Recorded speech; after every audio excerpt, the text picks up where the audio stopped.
27-yard run. Hey everybody, welcome back to Live Medallion. So it's game day. It's game day Friday, right? Another Friday game day. We get to watch it on TV, CBS Sports. They're going to travel to Miami, Florida, and play the Florida International Panthers. Now, I'm going to divert from that a little bit ways because I want to share my hat here. So my hat here, you can see it. Eric Souza, Nate Leonard, Lynn Hickey, Larry Coger. These four individuals crawled at UTSA football. These four individuals created UTSA football for us, right? Our first two seasons, our first three seasons, we qualified twice for bowl games. Didn't get selected because that's the rules, right? That's fine. I get that. But let's fast forward to 2021. Our Roadrunners go on the road, beat a Power 5. Who turns around and beats an undefeated Penn State team? Our Roadrunner, on the road, mind you. Our Roadrunners went on the road and manhandled Memphis. Our Roadrunners are undefeated until the final game of the season. How many games did it take for the Roadrunners to finally reach the top 25? I'm going to let y'all research that. Now, James Madison University, which I'm a fan of. I'm going to always be a fan of them. I do. I am. No lie. I think they had a cool thing going, and good for them. But why are they already in the top 25? Look at their schedule. Now start asking yourself that question. What makes them a media darling and what makes us media hated? And who's behind it? Because who did they beat? App State? Yeah. Hey, App State beat Texas A&M. Then lost to James Madison. Then lost to Texas State. Who else have they beaten? That's marquee. Absolutely nobody. I'm being dead serious.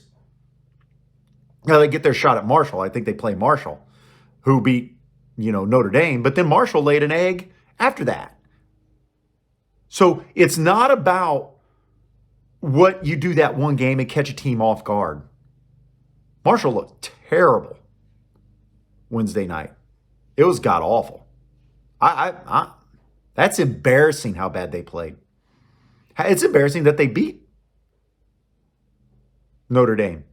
But are they getting the halo effect because they beat a bad Notre Dame team? Yes. But again, what have they done since then? So does So what about beating Illinois didn't give us extra credit? Because Illinois is perennially bad? Well, someone should tell the Big Ten that. Somebody should have told Penn State that. I mean, they get to play them every year. Ohio State, Michigan. I don't know if they get to play them every year. I don't know if they're on the same. I think they're on the same side. Could be wrong. But schools that are on the same side get to play them? Northwestern? You think those schools are? Come on. But good. The point is, I said these four individuals walked so we could run in 2021 and 2022. Well, UTSA crawled so James Madison can run. And we need to put that chip on our shoulder as a team, as a fan base, and be heard. Put my hat on. Now it's full Roadrunner time. You take that chip and you carry it to FIU. This game cannot be close. No how, no way. I'll give you a couple examples why it can't be close. One, injuries. The longer we stress our starters, which we're running out of players. I don't know if you noticed it. We lost another defensive lineman. The longer we stress those players, when we start playing the better teams, because North Texas is looming. North Texas undefeated in Conference USA play. North Texas took it to us last year. The harder it's going to be for us to defend our title. Number one. Number two, FIU has given up fewer yards than UTSA has. Now, you can say they didn't play anybody, which FIU really hasn't played anybody other than Western Kentucky. But remember, Western Kentucky put up 700 yards on them. FIU gives up fewer rushing yards than UTSA does. But they give up more passing yards, right? So that's where we have an advantage. And that's my point. So we have to, as a program, want to see this game go silly time by the second quarter, and we want to see deep rotation happening. We do. We want kids out there. We want our starters engaged on the sidelines, but we want our starters to where they get this short week, they get a chance to get those nicks and dings, bruises, healed up, right? Strains, sprains, whatever you want to call it, another week, get them off the field to where they can focus on preparing for North Texas. Now, the other issue is why you want this to be quick. You let a team like FIU hang around who has nothing to lose. We're dangling that Conference USA defending champion title over their head. You don't think they're going to play harder? You've seen it all season. You've seen it all season, and we have yet to have a silly time game.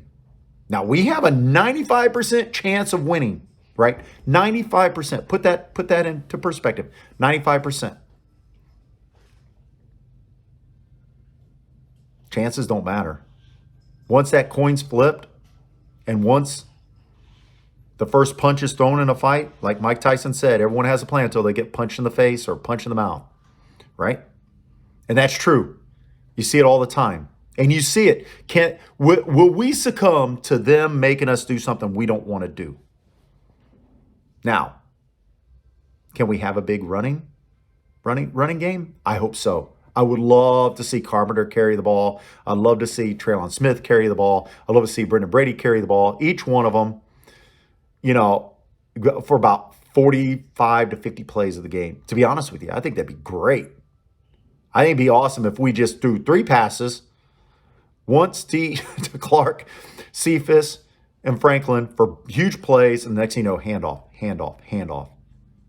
And then finish the game. Oh, throw in some passes. Come on, we got to give some love to Sharp and Cardenas and Dishman, right? So give them a pass to 7 passes. I want to see Frank go 7 for 7. Then I want to see Eddie Lee come in and hand off. And I want to see big play explosion, right? From the running thing. And would love to see that redshirt freshman who fumbled against Texas Southern to come back in and get himself a chance to run the football a lot more, to get out of the doghouse. I think he probably put himself in the doghouse because I don't remember seeing him out there. Maybe he's been out there. But sometimes redemption is what I'd like to see for him. I'm sorry I forgot his name, but you can look it up. I'd love to see redemption for him. All our kids play so hard. And I'd love to see it to where our defense, right, can keep their rotation deep. Get those kids out there. Let's rotate them through. And once you do that and it becomes like easier, you start pushing the other team around, they lose morale, right? Let's see it. Let's see what happens. Definitely, I don't want to see Frank come out in the second half at all. He should come out right to the sideline. Eddie Lee should be in there for the second half. Does it mean it's going to happen? Hey, these are young adults, young men. Some of them are probably already full-grown men, thanks to the extra year of COVID, right?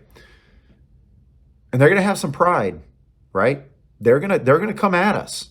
Don't think they won't. I mean, I know if you look at FAU's scores, they were in these games, except for Western Kentucky. And that means they couldn't defend the pass, right? Western Kentucky's got that offense, and if you can't stay with their first move, I mean, you're toast as a defensive secondary, because you've got to get pressure on that QB, and you got to keep him in the pocket. You got to make it to where he can't make that first throw.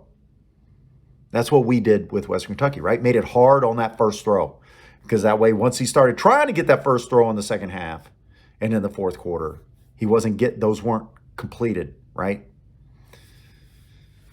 But our run defense has to be pretty solid here. They run the football decently. They really do. For their record and for knowing how bad they got beat by Western Kentucky their run game is actually pretty solid. But to me, it's about our offense. So, like I said, we give up one more yard per game defensively than they do. So, take that how you will. Understand that that's just data. And every team is different as the season goes on. And that's why I'm saying this. Because as the season's gone on, you've seen our players hit the carpet, stay down, and we haven't seen them back in the game, right? We had a player carted off against Western Kentucky on the defensive side of the ball. And we saw one of our offensive linemen limp off. I don't know if he came back in or if he's going to be able to play this time. But as great of a coaching job as this team's doing, injuries start adding up. And as long as we keep our offensive core healthy, we'll always have a shot. We'll always have a shot. As long as Franklin, Cephas, those guys stay healthy and stay out there and can play and catch the ball, we'll be fine offensively. It's just how much can we score? That's why I want this to be silly time. I think no matter what we do, I don't want the coach to play to me, the offensive coordinator looks like he scripts, which is fine because you gotta trick teams into doing things. But sometimes just don't trick any team. This team ain't a team we need to trick. I don't think so. Unless they see something that I don't see. I think this is a team that you just go out and you just blast them. And that's what you do. It's going to be the last time we play them, so we might as well blast them and finish the game off. Like what UCF did to Temple last night. Hang 70 on them and move on. Now that was ridiculous. I don't want to hang 70 on anybody and move on. Not FIU. What have they ever done to us, right? North Texas maybe. Rice? Oh, absolutely. You score as many points on Rice early and often, just like when you vote, early and often, right? So let's see what we got going on, Roadrunners. Hey, like, comment, subscribe. Yeah, give me a comment. Tell me what you think about this game. Tell me what you're looking forward to this game. I hope that I can get this out in plenty enough time for people to see it before the FIU game. I do know this. There will be as many Roadrunner fans as there are FIU fans out there. And that's a shame. It shouldn't be like that. I know the weather's beautiful in Miami. I know you got other things to do. But in many cases, that is the thing to do, right? Go out there and have fun. Support your school. Hey, you got like 45, 50,000 students. And we complain about our students. It's bad. It's bad. Now, they say they got to win and stuff like that. Not even close to being the case. That's not even close to being the case. Because students will find something fun to do. It might just be their setup. Who knows? We sell alcohol. Most students can't drink alcohol. But if you're old enough to drink alcohol and your school doesn't sell alcohol at the stadium, then you go watch it somewhere else, right? And enjoy yourself a nice beer, a nice margarita, whatever it is, right? I don't know what they drink down in Miami. They probably drink one of those drinks with like an umbrella in it. It's a little fruity, that kind of stuff. You know, we're just straight up margaritas and beer, right?